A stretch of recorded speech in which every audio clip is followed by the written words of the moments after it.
This is Water Elemental, And this is Axis. and we're here to talk about the League Extreme! We're here to talk about the League Extreme of Legends! This is an ongoing show where we talk about all the hardcore facets of the world's fastest growing MOBA-style battle game. We got some interesting things to talk to you today. We've got very excellent news regarding Season 4 and the upcoming changes you can expect to all your favorite heroes and game mechanics. We got a brand new partner coming in to oversee game design and management, and he might be familiar to some of you guys who've played a couple of Blizzard or Activision games. What else we got going on, Water Elemental? Oh, we have some Season 4 changes. We got the first patch of the new season, as well as the League play is alive, so we got that going on. Ooh. Some Xerath changes, as well as some tons and tons of red posts going on for, a lot of other characters. Lots of really weird changes that we're looking forward to. Hey, it's news. It's news. On the public beta. Extreme Axis. Well, we're going to talk about the patch notes first, guys. This just came out a couple of days ago. We've been tinkering around with it, really enjoying it. This is the bulk of some of their season changes. There is going to be another patch, but for now, we're just going to go over this guy. Basically, the biggest thing I thought was the vision change. They're making the vision a lot more comprehensive and a lot more reactive in terms of what you do. I know all of you guys have played this game before, so you know that it's black and then it's just sort of beads in kind of slowly and choppy, and it's going to be a lot smoother now, so I'm looking forward to that. One thing I'm really interested in is the fact that wards that are being affected by the sweeping ability now darken the fog of war on the opponent's side, which is really cool. It doesn't give you any other indication other than the fact that that area goes dark. So if you do it right, you can kind of time it where you can just kill a ward outright. They won't even notice unless they're paying attention to the map, which I think is pretty neat. But as far as champion changes go, we're going to kind of go through these really quickly. We've got a couple of changes to Anivia, making her mana costs a lot more effective. Well, they're making them a lot easier to manage. There's going to be a couple of warnings for some of her abilities, like Glacial Storm. It's going to let you know when you're out of range to use that ability, because it just sort of turns off if you walk too far away, and that can be kind of annoying. A little annoying. Annie has got a stun duration change on her passive. Pyromania scales to its 1.7 duration at level 11, and Summon Timbers has a cooldown reduction at mid and high levels. Very, very good change near the end. It won't give any players that, need to sit on platform at level 1. Extreme need? Oh, boy. This is going to be a long episode, folks. But, there is less to be afraid of with Annie in the early game, which is good, because 1.7 stun on her first spell in lane really makes it hard to get started. So you can kind of trade with her a little bit easier in the early game, and she has some additional kits and tools to her in the late game, which I think everyone was looking forward to in that particular Child of Flames. Her favorite Amino is going to be showing a lot more with the cooldown reduction. I know that for sure. Evelyn is getting a slight change. Ravage is physical now. Hate Spike has a missile speed reduction, so it's a little bit easier to get away from. And Agony's Embrace now is an instant shield rather than a slight delay for the projectile to bounce and then get the health pack. So that's really good. She doesn't have to have that period of vulnerability where she takes some good chip damage when she comes out and does her ult, because she has to run in. Yeah. And so having that shield up sooner rather than later is definitely going to be good for her. Because it's all or nothing with her. When you pop out of stealth, you have to get that first stop. I mean, you're out of stealth by the time you get there. Yeah, but it's still, you got that. Once you get into that range, you have to have that shield on to give you that survivability to deal your damage or to run or get that kill. Janna got tinkered around with. She kind of got hit a little bit in previous patches, and now they're making her a little bit better. They're tinkering her. So her Monsoon is a lot better. This change I've noticed very easily. I didn't even notice it was in the patch notes when I was playing her. But having because usually playing John a lot, you can time the Monsoon for when you need to. You kind of have that wind up to it. I hit it normally, and I hit it too soon because of timing reasons. So now it's kind of something to get used to, but it's a really nice change so you can actually pop that faster and get that heal off. Yeah, it has a lesser duration now, but it heals more per second. So it's got more of the heal when you need it rather than the big recovery. So it's better for certain situations and definitely worse for others. It's not a standard fight in my circle type deal and heal up. It's more or less like, all right, we're running, pop it, heal, and then keep going. Or pop it in the middle of a fight just to get that brief repose, and then she can get back to the action without having to stand there to get the most out of the ability. Jinx got a slight nerf. They reduced her base health, and they increased her health per level, so she's going to be a lot easier of a target to take down in the early game. Flame Chompers now arm at the same time, every time, so you don't have to worry about hoping it goes off at a specific time, at a specific duration. Was it a varied time? It varied based on just whatever the game felt like. And the damage has been reduced. So that's good. She's going to be a lot easier to engage at early games, which is a big problem for her. I mean, she's just so hard to come at because of all the damage she does while you're running at her. And if you want to run away, you got to go through those chompers, or you got to go through the chompers. It's ridiculous. Susan, they're nerfing again, reducing the range on Wither and making it so Fury of the Sands no longer increases the range on his abilities. That's really lame. Yeah, that's a huge nerf on him. Rengar's a savagery. The actual attack buff, not the attack speed buff, got knocked down from 6 seconds to 2 seconds, so it's definitely going to be something that you pop in the middle of combat. And so it's less of something that you get ready and then fire. It's rather something that you pop in the middle of combat. So it's going to be something where if you whiff it, there's a lot less time where you're just standing around waiting for the cooldown to come off. And now Battle Roar, the heal is changed so that way it has a flat amount, and then it heals for a percentage of your missing health rather than your total health. So it's going to be better when you're at low health, but worse when you're at high health. So they want to make it so that way you're using your ferocity at very specific times rather than just popping. Hey, I just need the help. I might as well top off. Yeah. So there's the full kind of equation in our information bar. Check that out so you guys are familiar with it, because it is a little bit confusing to look at it first and kind of explaining it. Indubitably. Oh, look at more Riven changes. Riven got her base attack damage nerfed. Attack damage per level increased. Broken Wings damage per strike is decreased, but it was a little strong to begin with. So it got knocked down from a 60% ratio to a 70% ratio, and each of the strikes has been reduced pretty significantly, so this is a big nerf for her.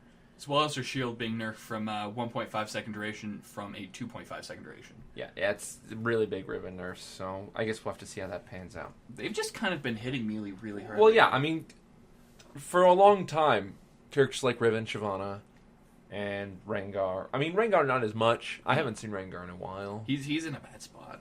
But they just I don't know. They're making him more sustainable, I guess.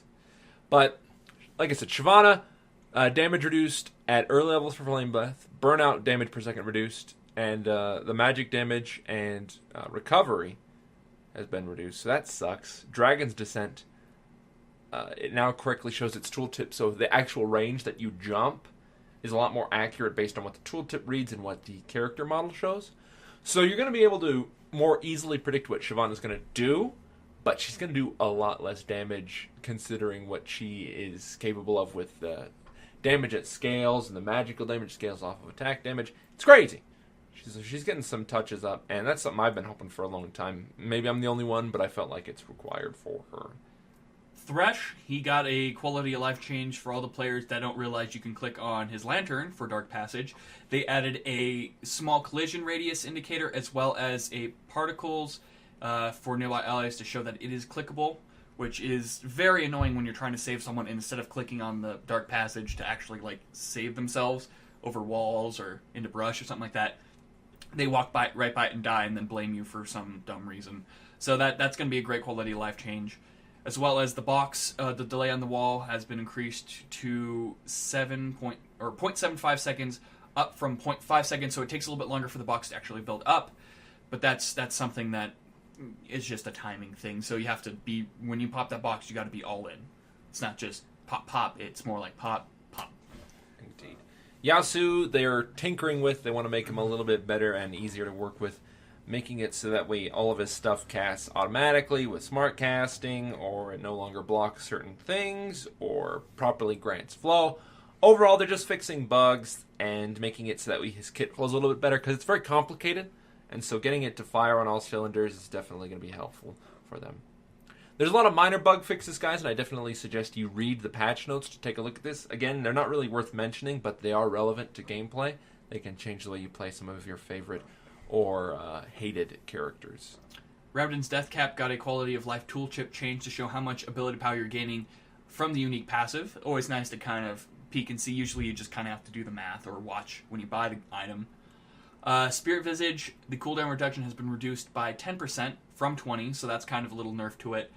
And then Sunfire Cape's magic damage changed to 25 plus the character level, up from 40. So a little nerf to Sunfire Cape as well. Nerf in the early game, buff in the late game. So it goes up to 43 at the end of the game, which is good. I mean, Sunfire Cape has been nerfed and buffed and nerfed and buffed. And so they're finally trying to make it so that it's a scaling item just like everything else, which I think is a good idea. The Spirit Stones, they all got tinkered with again, guys. They're making it so it doesn't give mana or health regen anymore, but instead gives you a percentage of the damage you deal as mana and a larger percentage as health. So you can rely on that. And the cool thing, the Spirit of the Spectral Wraith now gives you AP based on every large monster you kill you have. So you can get up to a maximum of 30, which adds a little cool little effect. We've had a couple of build into AP items, and they're always fun to use. We just hope that they're worthwhile. A couple of Crystal Scar and Howling Abyss and Twisted Treeline changes. Again, guys, these are pretty minor, mostly gold changes. I would definitely suggest reading the patch notes to get a hold of those if you're interested in those game modes. But other than that, guys, that's really it. Like we said, this is one of, I believe, 2 or 3 patches that they're rolling out for Season 4 starting. But this does mark the beginning, technically. So Season 4 is in full swing now. There's going to be a couple more quality of life changes, a couple more balance changes in the coming days and weeks. But for now, I mean, we're in full swing. What do you think of the new login screen with Malphite, Ahari, Darius, and Morgana and stuff running around? I thought that I like the song that plays in there. It's very, very good. Yeah, I like the classic song, and so this kind of has some flavor to it that we're not used to, which I think is good. It's kind of nice seeing non-staple characters being shown. It's kind of bad seeing not staple characters. Well, I like seeing Darius and Malphite. I like seeing Garen at all times. I don't like seeing Hari. Replace her with, like, Maokai. Just replace her with, like, a tree. A tree killed you. If you guys can Photoshop Maokai into that in any way, shape, or form, there is a special price for that now. The challenge has been met by the end of the month. Throw down the glove. The glove has been thrown down. No one ever accepts my challenges, but... I wouldn't. He's kind of a slob. Douche. Extreme douche! Extreme!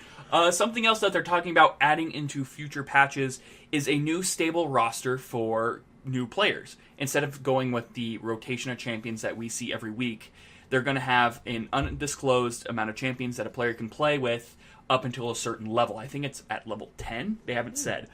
But this gives players a chance to actually learn champions, kind of know the characters that they're going to be able to play against.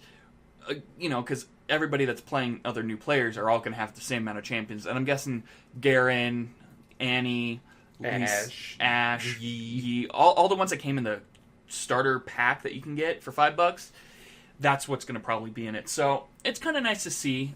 Until we get the full roster, it's kind of hard to tell how we're going to feel about this. But it's definitely something good. I'm curious if they'll still do the champ rotations. The rotations will probably come back in after you hit that level 10 mark, because that's what they said. They want you to learn to play the game and kind of learn strategies with those characters, get to know them, and then they'll open up the full... ripped from your chest.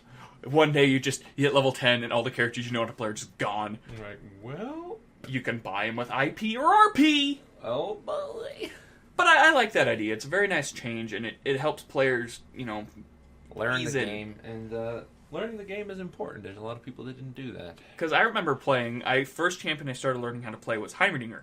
And then as soon as the rotation switched, I learned Kale. And I was just like, what happened to that character I was playing? And it wasn't until months later I'm like, oh, that was Heimerdinger. But to be fair, that did motivate me to buy certain characters. Like when Karthus rotated on, I'm like, no! Everything in my life must get Karthus.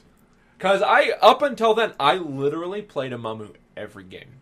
Every game I played a Mamu. And this was years ago. So, 4 years ago now. Yeah. 4 years ago, Mamu was my main. Ugh.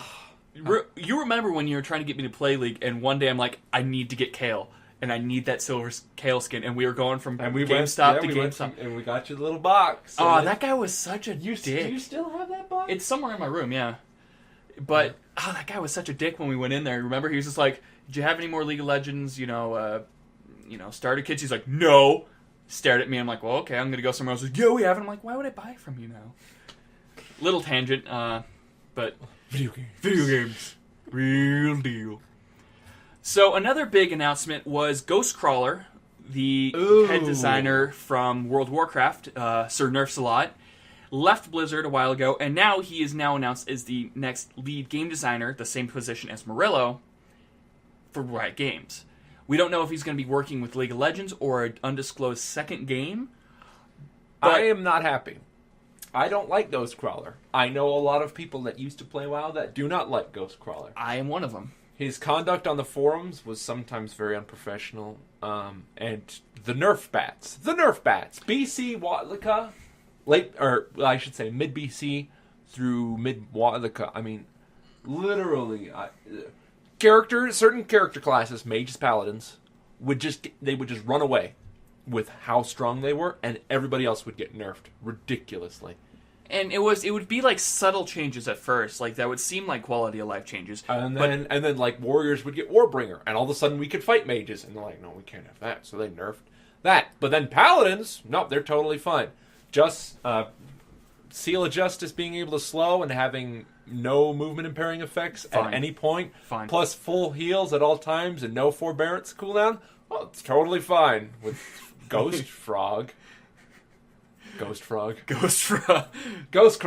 See, there's too many mythical amphibian water creatures. Ice frog, Ghostcrawler. One of them's a crustacean. All right, they're water creatures. Better. There's too many of them.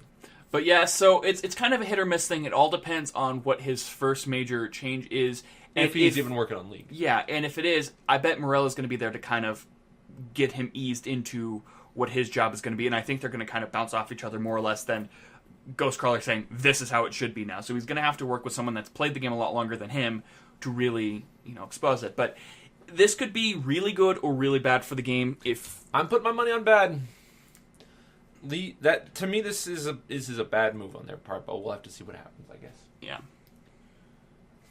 A couple other changes. There's some tinkering with Warwick and Misfortune and Xerath. By far the most promising appears to be Xerath. It's the only one that they actually have kind of like changes to on the PvE right now, which is kind of interesting. He's got a whole new skill set.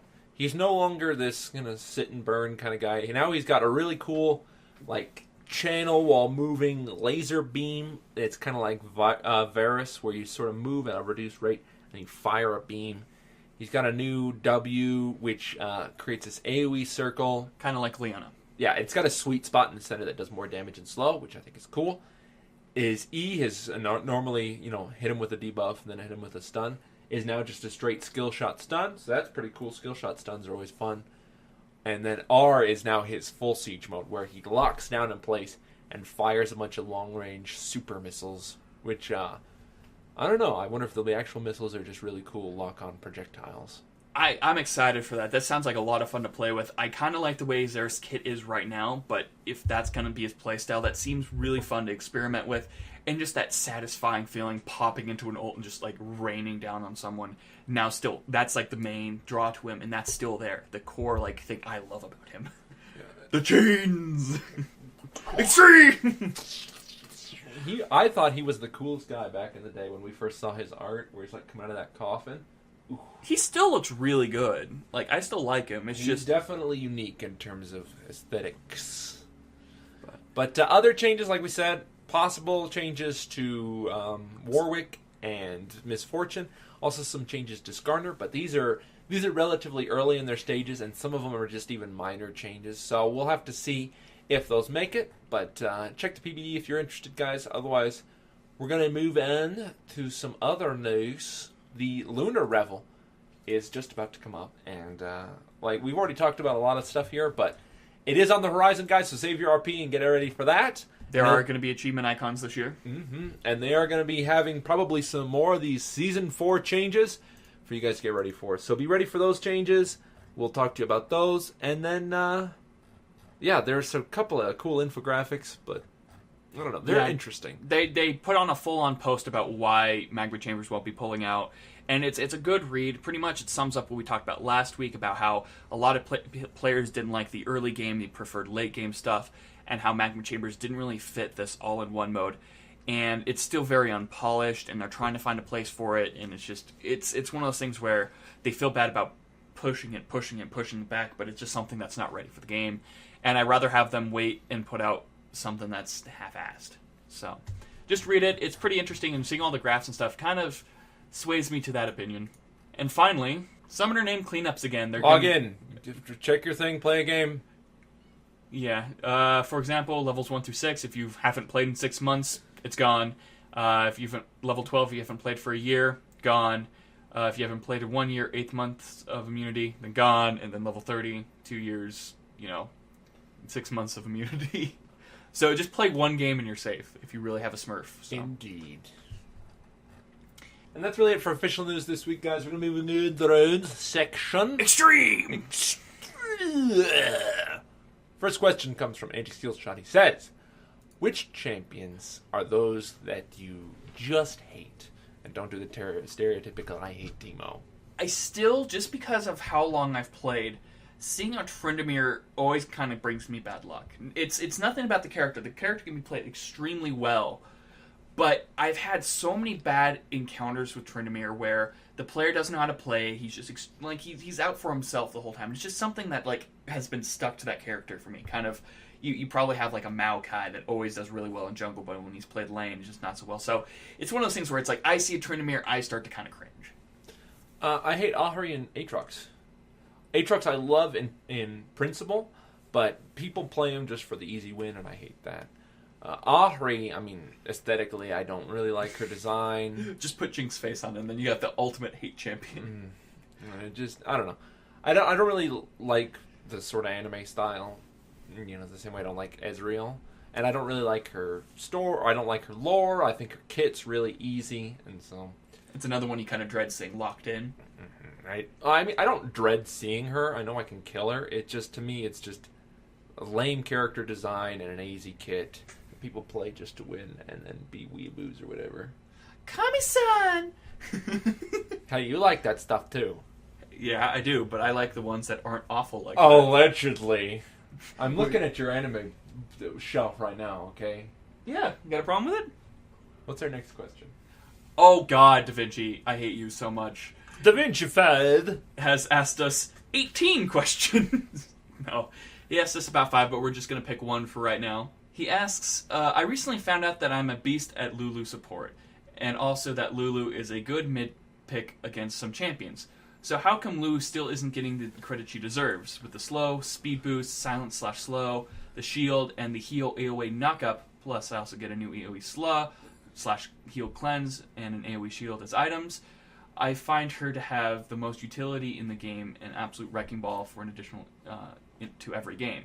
Lulu used to be a very good pick for mid lane. She had a lot of damage, she had a lot of harassment ability, and a really long range harassment with picks into the glitter shot.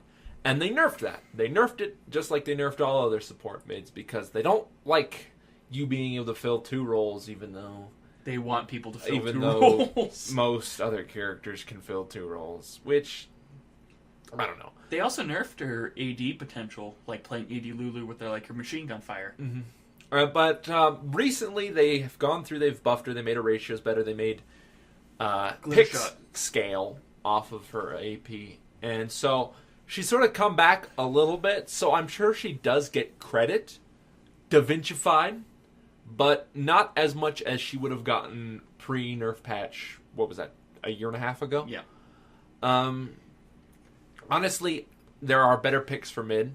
If you want to support, you could play Orianna, for example, or Cassiopeia. They may not have the utility in terms of a fresh heal, maybe or a full support does this. But if you get Lux or Orianna, they have a shield, they have a slow, they have good rooting potential and good ulting potential.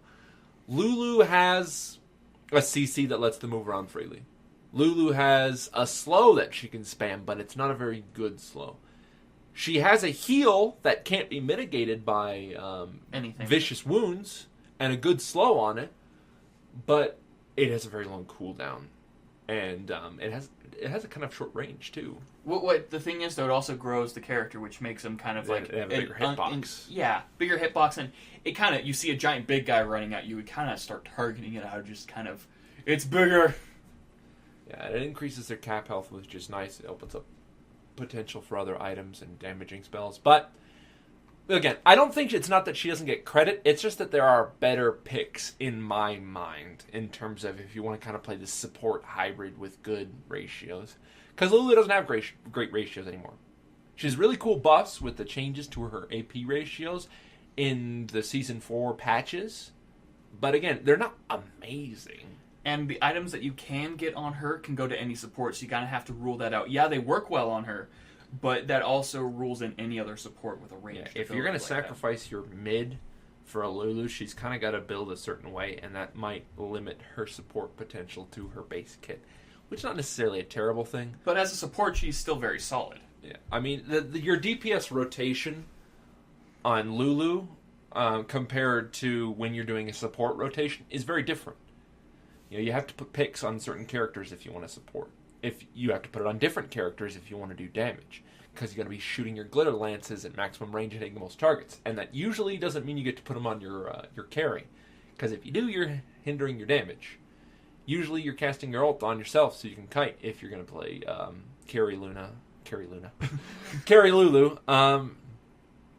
especially if you want to be an AP carry. So again, I'm not saying she's a bad pick, but your rotation is different, and so if you want to play her as an AP bruiser character, you have to build differently, and you have to do your rotation differently. Whereas if you want to do support, you build differently, do your rotation differently. So it's really hard to double dip as her and be effective in both roles. It's nearly impossible in my mind. That's just my thought. Thank you, Devengified, at youtube.com/Devengified. Please subscribe. Shameless whoring. He's a great guy. He does really funny videos. He helps us out. Devengified, love him. Love you. But otherwise, that's it for questions this week, guys. We're running pretty long, so we're going to kind of have to cut it off, even though we got a ton of questions. We're really thankful for that, guys. Keep asking them. We do love questions. We try to answer as many as we have time for. If you have a question for us about the show, about League of Legends, about Season 4, about what's coming up for us, what's going on in the past, present, or future, or about anything, really, we love to love questions. You can send it into our comment section, which is just down below here. There's a little box. You can fill it out. You can send it into our email at smashinggaming@gmail.com, or post it on our Facebook page. We'll see if we can get to it, guys. We love questions. But otherwise, this has been Extreme Axis. And Water Elemental. And, you're going to go roll down Dirtman Craig's on a skating track. I don't know what that means. I don't know either. I'm trying to sound like That's disgusting. I'm trying to sound like an 80s actor. I'm leaving! Why does everybody leave me lately?